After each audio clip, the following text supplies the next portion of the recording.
तो पीएच मान के बाद, पीएच मान से ही संबंधित एक रिलेटेड टॉपिक है, हमको पढ़ना है सूचक।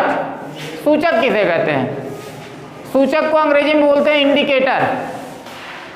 जैसे घरों में हम देखते हैं, जैसे लाइट बोर्ड में एक लाल रंग का इंडिकेटर लगा होता है इंडिकेटर, उससे हमको ये पता चलता है बिजली है या बिजली नहीं है। तो उसी प्रकार से यहाँ रसायन विज्ञान में जो इंडिकेटर है, इंडिकेटर के द्वारा हम ये पता करते हैं कि जो दिया गया विलयन है वो अम्लीय है या क्षारीय है या उदासीन है।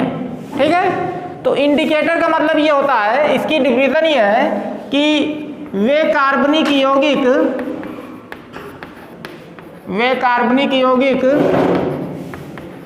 जो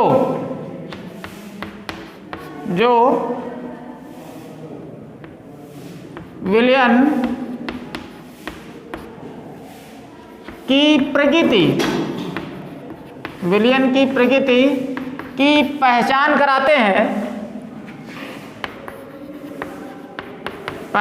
कराते हैं।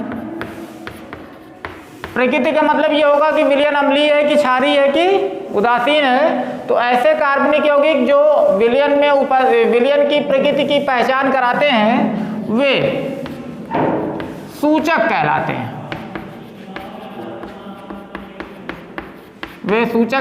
हैं। और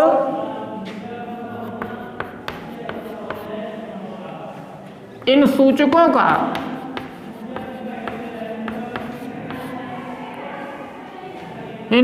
का अम्लीय विलयन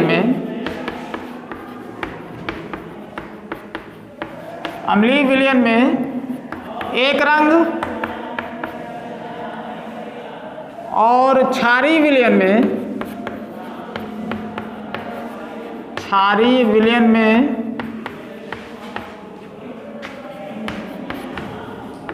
दूसरा रंग होता है।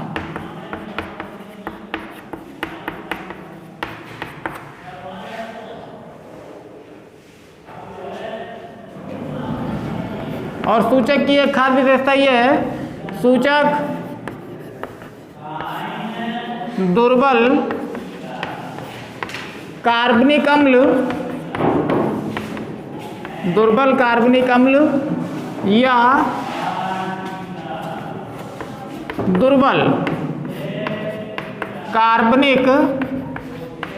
क्षार होते हैं।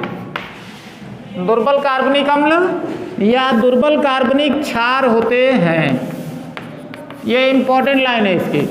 सूचक जो होते हैं वो दुर्बल कार्बनिक अम्ल होगा या दुर्बल कार्बनिक क्षार होगा। और सूचक का केवल कार्य इतना ही है कि जैसे कोई विलयन दिया गया, एक बोतल में रखा हुआ है विलयन, और हमको ये नहीं मालूम है कि विलयन अम्लीय है कि क्षारीय है कि उदासीन है, तो इस सूचक को उसमें डाल करके हम ये टेस्ट करते हैं कि दिया गया विलयन अम्लीय है या क्षारीय है या उदासीन है। क्योंकि जो सूचक होता है इसका रंग अम्लीय विलयन में दूसरा होगा और क्षारीय विलयन में इसका रंग जो है वो परिवर्तित हो जाएगा।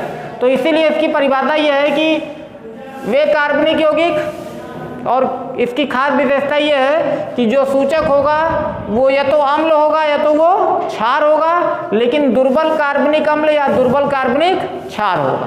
ठीक है, और इस सूचक जो होगा वे कार्बनिक यौगिक होते हैं जो विलयन की प्रकृति की पहचान कराते हैं कि दिया गया विलयन अम्लीय है या क्षारीय है या उदासीन है।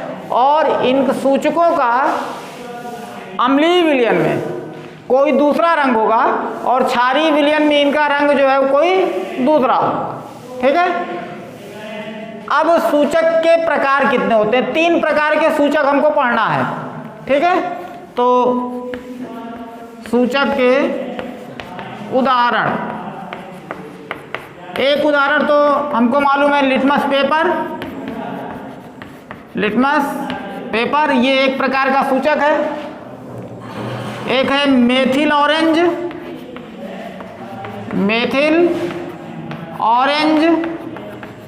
और एक हाई स्कूल के लेवल के कोर्स में है फिनालेफ्थलीन।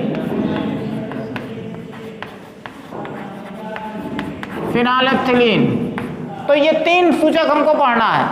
एक हमको पढ़ना है लिटमस पेपर, एक पढ़ना है मेथिल ऑरेंज और एक पढ़ना है फिनाइलेप्थिलीन। ये तीनों सूचक के उदाहरण हैं। इन तीनों के द्वारा हम ये पहचान करते हैं कि जो हमको विलयन दिया गया है वो अम्लीय है या क्षारीय है या उदासीन है। तो जैसे कहा जाए कि मेथिल ऑरेंज क्या है, तो मेथिल ऑरेंज एक सूचक है, अम्ल क्षार सूचक है, क्योंकि यहाँ पर सूचक को हम ये भी कह सकते हैं यहाँ पर रसायन विज्ञान में अम्ल क्षार सूचक, क्योंकि ये अम्ल और क्षार की पहचान कराते हैं, अम्ल क्षार सूचक। तो मेथिल ऑरेंज क्या है, एक अम्ल क्षार सूचक है। फिनाइलेप्थिलीन भी क्या है, अम्ल क्षार सूचक है। लिटमस पेपर भी क्या है, अम्ल क्षार सूचक है। ठीक है, तो सूचक की ये परिभाषा है। और सूचक का जो सबसे मेन इंपॉर्टेंट ये लाइन है कि जो भी सूचक होगा वो या तो दुर्बल कार्बनिक अम्ल होगा या दुर्बल कार्बनिक क्षार होगा। ठीक है, अब इस सूचक की क्रियाविधि से संबंधित एक टॉपिक हमको पढ़ना है,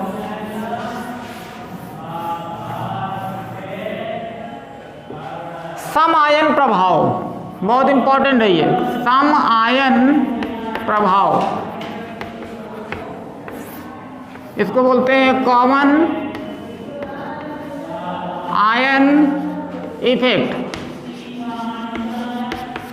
कॉमन आयन इफेक्ट।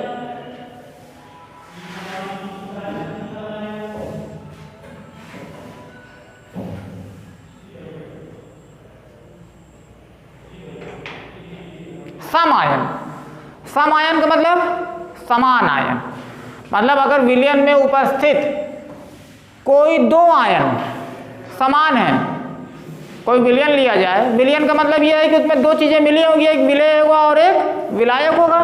विलयन का मतलब क्या होता है, विलयन का मतलब यही होता है कि विलेय प्लस विलायक।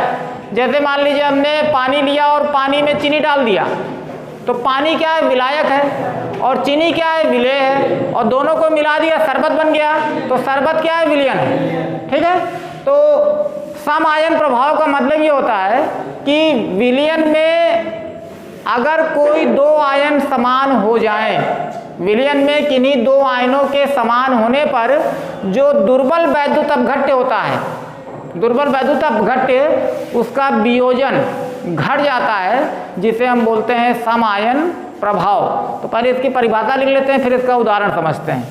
तो इसकी परिभाषा ये है, विलयन में किन्हीं दो आयनों के समान हो जाने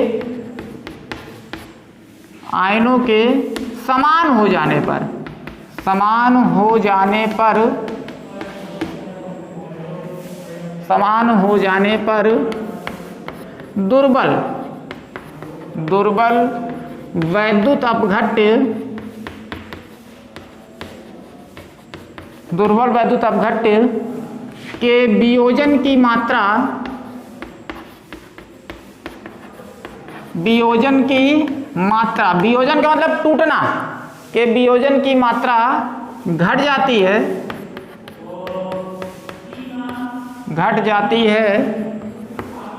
जिसे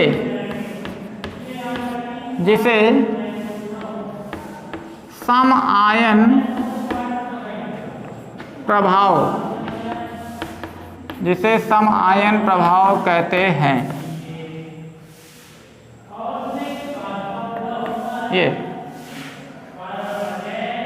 विलयन में किन्हीं दो आयनों के समान हो जाने पर दुर्बल वैद्युत अपघट्य के वियोजन की मात्रा घट जाती है, रुक जाती है, जिसे हम क्या कहते हैं, सम आयन प्रभाव। जैसे एग्जाम्पल कैसे होगा, जैसे मान लें हमने, अच्छा एक चीज और जान लो, दुर्बल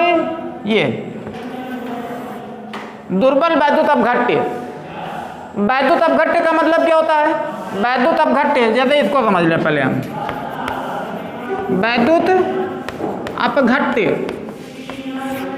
वैद्युत अपघट्य का मतलब ये होता है कि ऐसे पदार्थ जिनको जब पानी में डाला जाए तो वो अपने आयनों में क्या हो जाए, टूट जाए। और जो वैद्युत अपघट्य होगा, एक वैद्युत अपघट्य होता है और एक वैद्युत अनपघट्य होता है। वैद्युत अपघट्य का मतलब ये होगा कि इनको जल में डालने पर ये अपने आयनों में क्या होते हैं, टूट जाते हैं। आयनों में टूट जाता है। और वैद्युत अनपघट्य का मतलब ये होगा कि जिसको पानी में डाला जाए तो अपने आयनों में वो ना टूटे। ठीक है, तो वैद्युत अपघट्य दो प्रकार का होगा, एक प्रबल वैद्युत अपघट्य होगा, प्रबल वैद्युत अपघट्य, और एक होगा दुर्बल वैद्युत अपघट्य, दुर्बल वैद्युत अपघट्य। तो इसको देखें, वैद्युत अपघट्य, वैद्युत अपघट्य का मतलब ये हुआ कि वैद्युत अपघट्य का मतलब कोई भी लवण होगा, कोई भी लवण, तो अगर उसको हम पानी में डालेंगे तो पानी में डालने पर वो अपने आयनों में क्या हो जाएगा, टूट जाएगा, और वो विद्युत धारा का प्रवाह करेगा, तो उसे हम कहते हैं वैद्युत अपघट्य। अब यहाँ पर लगा हुआ प्रबल वैद्युत अपघट्य और यहाँ पर लगा हुआ दुर्बल वैद्युत अपघट्य।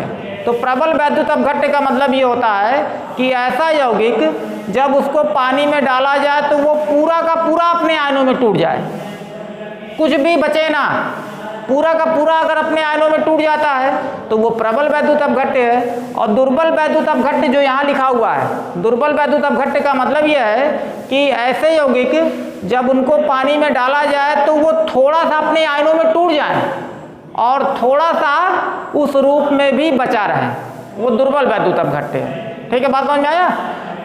प्रबल वैद्युत अपघट्य का मतलब जो पूरा का पूरा अपने आयनों में टूट जाए, यौगिक ना बचे। यौगिक हमने पानी में डाला, जितना भी डाला 2 ग्राम 3 ग्राम 4 ग्राम, वो पूरा का पूरा अपने आयनों में क्या हो गया, टूट गया। तो अगर पूरा का पूरा टूट जाएगा तो वो प्रबल वैद्युत अपघट्य है। और अगर आंशिक रूप से टूटेगा, थोड़ा सा आयनों में टूट जाए और थोड़ा सा यौगिक के रूप में बचा भी रहे, तो उसे हम क्या कहेंगे, दुर्बल वैद्युत अपघट्य। तो यहाँ पर किसकी बात हो रही है, दुर्बल वैद्युत अपघट्य की ही बात हो रही है। ठीक है, अब वो एक उदाहरण समझ लेते हैं। जैसे हमने लिया ammonium chloride, ammonium chloride NH4Cl, ये हमारा एक दुर्बल वैद्युत अपघट्य है, दुर्बल वैद्युत अपघट्य, दुर्बल वैद्युत अपघट्य। अब इसको जब हम पानी में डालेंगे तो ये दुर्बल है, तो ये आंशिक रूप से अपने आयनों में थोड़ा सा क्या हो जाएगा, टूट जाएगा। तो आयन कौन सा बनेगा, NH4+ अमोनियम आयन, और बनेगा क्लोराइड आयन।